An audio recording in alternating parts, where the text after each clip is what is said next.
بسم اللہ الرحمن الرحیم۔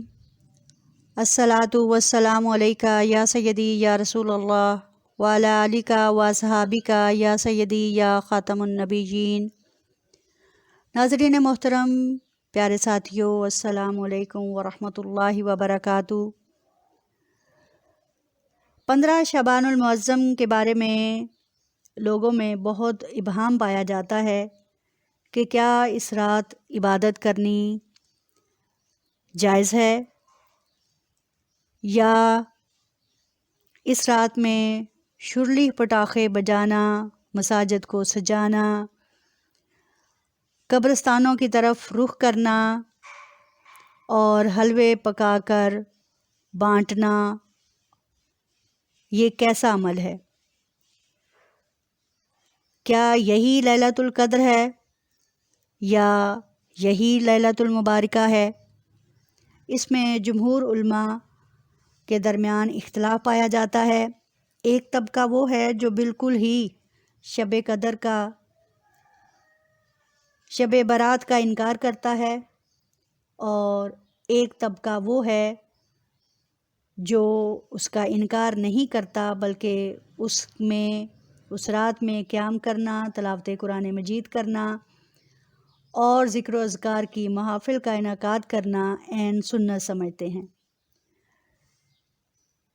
اس سلسلے میں اگرچہ بہت ساری احادیث ملتی ہیں، لیکن ان احادیث کا سلسلہ ضعیف روایات ہیں، اور ضعیف روایات کی کثرت اس بات کا تقاضا کرتی ہے کہ اسے حسن لغیرہ ہی سمجھ لیا جائے، یعنی کہ ایک اچھی بات جس کو اگر پھیلا دیا جائے یا اس کا انعقاد کر لیا جائے تو یہ بہت ہی اعلیٰ بات ہے۔ اس رات کے متعلق قرآن مجید میں 2 جگہ پر اس کا ذکر ملتا ہے، ایک سورہ دخان میں، دوسرا سورۃ القدر میں۔ سورہ دخان میں اللہ تعالیٰ فرماتا ہے، اِنَّا أَنزَلْنَاهُ فِي لَيْلَةٍ مُبَارَكَةٍ، ہم نے اس میں قرآن اس مبارک رات میں نازل فرمایا۔ اِنَّا كُنَّا مُنذِرِينَ، بے شک ہم ڈر سنانے والے ہیں۔ فِيهَا يُفْرَقُ كُلُّ أَمْرٍ حَكِيمٍ، اس میں بانٹ دیا جاتا ہے ہر حکمت والا کام۔ امرا من عندنا، حکم ہمارے پاس سے۔ انا کننا مرسلین، بے شک ہم بھیجنے والے ہیں۔ یہاں مفسر حضرات لیلۃ المبارکہ سے شعبان 15 کی رات کو لیتے ہیں، اور کچھ اختلاف کرتے ہوئے اس سے مراد لیلۃ القدر کو لیتے ہیں۔ سورہ قدر میں اللہ تعالیٰ فرماتا ہے، اِنَّا أَنزَلْنَاهُ فِي لَيْلَةِ الْقَدْرِ وَمَا أَدْرَاكَ مَا لَيْلَةُ الْقَدْرِ لَيْلَةُ الْقَدْرِ خَيْرٌ مِّنْ أَلْفِ شَهْرٍ تَنَزَّلُ الْمَلَائِكَةُ وَالرُّوحُ فِيهَا بِإِذْنِ رَبِّهِمْ مِنْ كُلِّ أَمْرٍ سَلَامٌ هِيَ حَتَّى مَطْلَعِ الْفَجْرِ، کہ بے شک اس میں ایک رات ایسی رات ہے جو 1000 مہینوں سے بہتر ہے، جس میں فرشتے مختلف کاموں کا حکم لے کر نازل ہوتے ہیں، اور صبح فجر تک یہ سلامتی کی رات ہے۔ ایک حدیث مبارکہ نبی کریم صلی اللہ علیہ وآلہ وسلم کی ملتی ہے کہ اس رات اللہ تعالیٰ 7ویں آسمان پر تشریف لے آتا ہے، اور اس رات میں آسمان سے قرآن مجید نازل ہوا، اور بعد میں حضرت جبرائیل علیہ السلام اللہ تعالیٰ کے حکم کے مطابق اسے مختلف مواقع اور مختلف جگہوں پر آپ صلی اللہ علیہ وآلہ وسلم پر وحی کی صورت میں لاتے رہے۔ اس رات کی حمایت میں حضرت علی رضی اللہ تعالیٰ عنہ سے روایت ملتی ہے کہ آپ صلی اللہ علیہ وآلہ وسلم نے فرمایا، شعبان کی رات اللہ 7ویں آسمان پر نزول فرماتا ہے، سوائے مشرک کے، سوائے بغض رکھنے والے کے، سوائے ماں باپ کے ساتھ نافرمانی کرنے والے کے، اور سوائے مسلسل شراب پینے والے کے سب کو معاف فرما دیتا ہے۔ حضرت ابوبکر صدیق سے بھی ایک روایت مروی ہے، آپ صلی اللہ علیہ وآلہ وسلم نے فرمایا، اٹھو شعبان کی 15ویں رات، یہ رات بہت مبارک ہے۔ اللہ اس رات کو فرماتا ہے کوئی محتاج کہ میں اس کی محتاجی دور کروں، ہے کوئی بیمار کہ میں اس کی بیماری دور کروں، ہے کوئی مانگنے والا کہ میں اس کو رزق عطا فرماؤں۔ اور اس طرح اللہ تعالی ہم پر اس رات میں رحم فرماتا ہے۔ حضرت عائشہ صدیقہ سے بھی اس سلسلے میں ایک روایت ملتی ہے کہ آپ صلی اللہ علیہ وآلہ وسلم پورے شعبان میں اکثر اوقات روزہ رکھتے سوائے کچھ ناگوں کے۔ ایک رات حضرت عائشہ فرماتی ہیں کہ میں نے رسول اللہ صلی اللہ علیہ وآلہ وسلم کو بستر پر نہ پایا، تو آپ صلی اللہ علیہ وآلہ وسلم کی تلاش میں گھر سے نکلی۔ آپ صلی اللہ علیہ وآلہ وسلم کو جنت البقیع کے قبرستان میں پایا، تو آپ صلی اللہ علیہ وآلہ وسلم نے فرمایا، کیا تمہیں اللہ کے رسول صلی اللہ علیہ وآلہ وسلم کی طرف سے کسی قسم کا خدشہ تھا؟ آپ رضی اللہ تعالی عنہ نے فرمایا، نہیں، مجھے لگا کہ آپ صلی اللہ علیہ وآلہ وسلم کسی اور بیوی کے ہاں گئے ہوں گے، اس لیے آپ صلی اللہ علیہ وآلہ وسلم نے فرمایا، نہیں، آج 15 شعبان میرا اللہ 7ویں آسمان پر جلوہ افروز ہوتا ہے، اور بنی کلب کی بھیڑوں کے جسموں پر جتنے بال ہیں اتنے لوگوں کو معاف فرماتا ہے۔ آپ صلی اللہ علیہ وآلہ وسلم نے مجھے بھی عبادت کرنے کی تلقین فرمائی، اور پھر خود بھی ساری رات سورۃ الکوثر کی کثرت سے تلاوت فرمائی اور قرآن مجید کی تلاوت فرمائی، اور پھر لمبے سجدے میں چلے گئے، یہاں تک کہ مجھے لگا کہ شاید اللہ تعالیٰ نے آپ صلی اللہ علیہ وآلہ وسلم کی روح قبض کر لی ہے۔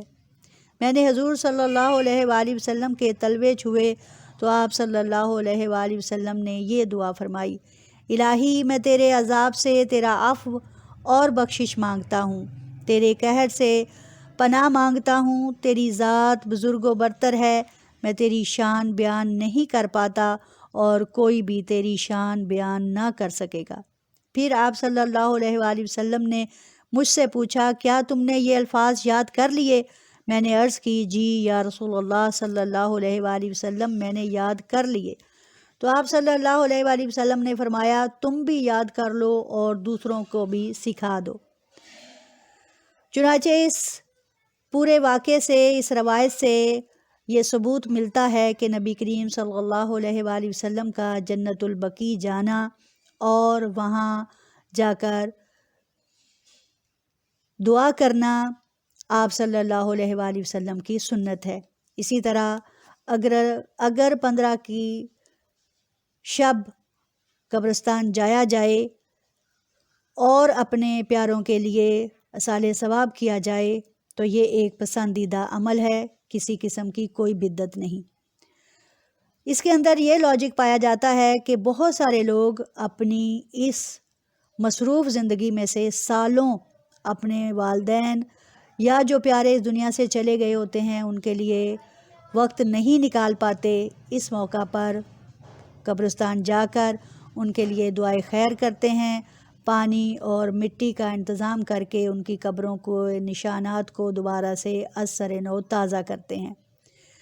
اور یقیناً اپنے والدین کے لیے اصالِ ثواب اور مغفرت کی دعا کرتے ہیں۔ جیسے آپ کو معلوم ہے کہ یہ رات ہے ہی مغفرت طلب کرنے کی، گناہوں سے آزادی طلب کرنے کی، چنانچہ آپ صلی اللہ علیہ وآلہ وسلم نے بھی اس رات میں عبادت کا انعقاد فرمایا،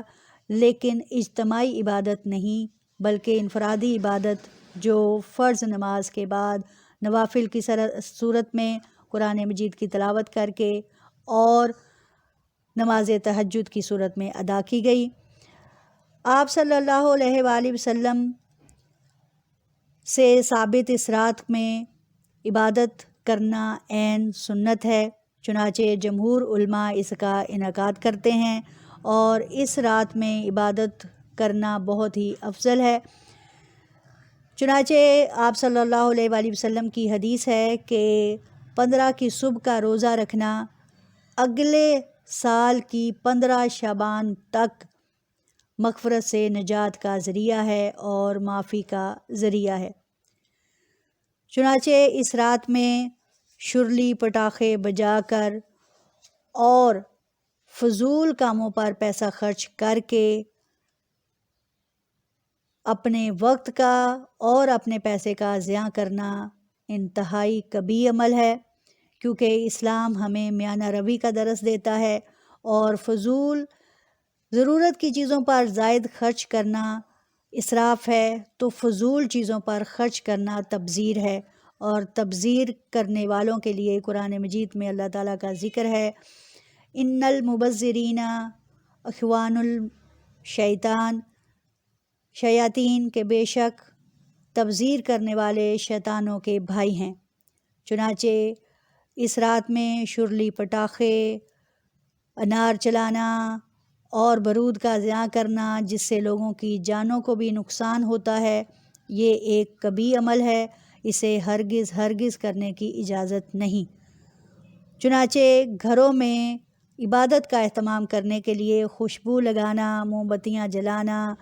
اور مساجد کے اوپر برقی کمکمے وہ بھی مناسب طریقے سے لگا کر اسلام کے رعب کو قائم کرنے کے لیے